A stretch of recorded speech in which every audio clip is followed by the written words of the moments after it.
Yo, you beautiful motherfuckers. We've got episode 26 of the Bull-NA-ChinaShop podcast coming in hot. Now, I know you can hear the background noise. We are at the what is this called? Super Bowl. So many names. We got the World Series and you got the World Cup and now we're at the Super Bowl. Now we're at the True Phase ABKC Super Bowl event down here. This is the third annual, I think, right?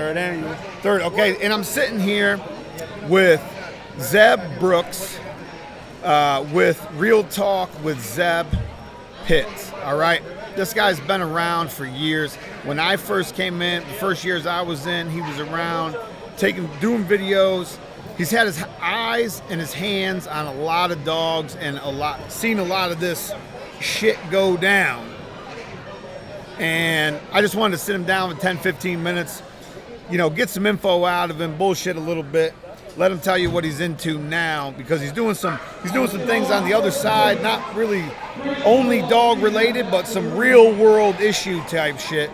And, I got a lot of respect for the guy, so I just want to say thanks for coming on. Thanks for being on the Bull-NA-ChinaShop podcast, bro. Hey, man, I'm glad to be on Bull-NA-ChinaShop, man. I'll be checking out all the episodes, and I really enjoy it. It's different, informative, laid back, you talk shit. Yeah. Hey, man, I love it, man.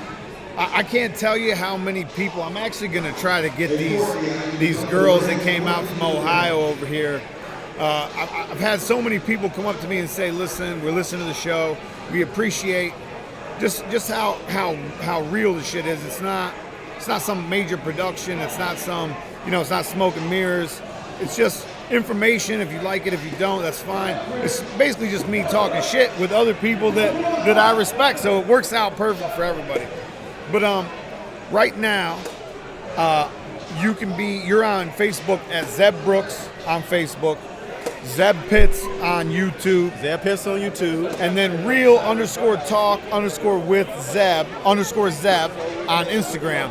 Now, I just want to talk a little bit about your origins with this whole phenomenon we call the American bully boom. I call it a bully boom because I feel like the last 10 years has been a boom just like anything else. The real estate boom, the auto industry boom. How did you get into this shit? And how long have you been doing this shit?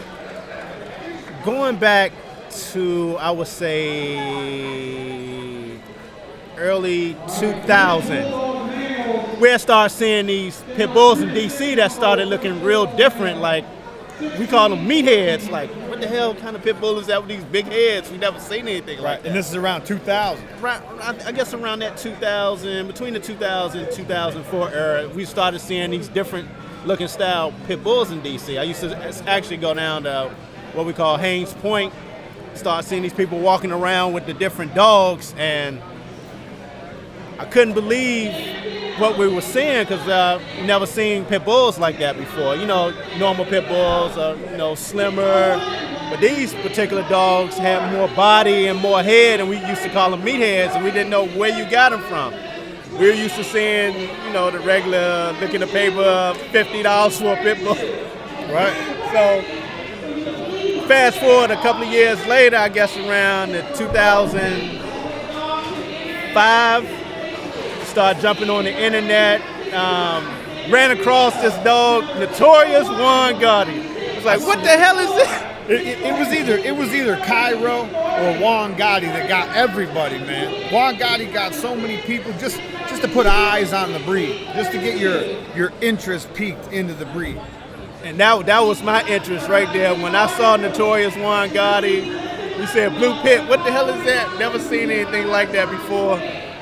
To start going to different websites, because back then, website were big back then. So, you had all day website. All day long, website, and from that point, it was even lists. It was even top 100 lists back then. It was so many fucking websites. They had like 20 top 100 website lists. I remember having all them shit. Actually, one of the original versions of my own website on the links page had links to top 100 pit bull sites. That's crazy. I haven't thought about that in years. It made me think about that time when Devil's Den website, they used to do like launches. Like in 30 days we got the revamp of the Devil's Den website, and just anticipation to see what they would have on there, because it was always like groundbreaking. It was always new shit. Shit you haven't seen. And man, let me tell you, once I got invited to get on that MSN boards from somebody that knew Dave in DC. And I never knew anything about MSN boards, and from there, that's when you saw all the different things that were going on and the different styles with the American Bully. And at that particular time, I was into the blue, into color. That's what we was into color in DC at the time. Blue was the thing, so I was trying to find something. Always played a role, right or wrong. Whether it was all black dogs with white faces and chests because they had this sleek, shiny, muscle popping look to them, or then it was blue. Then everything was blue. If you didn't have blue, you ain't got shit. And then it was champagnes because it started diluting even more. Now it's the tries and the chocolates, and color has always played a role. Whatever people like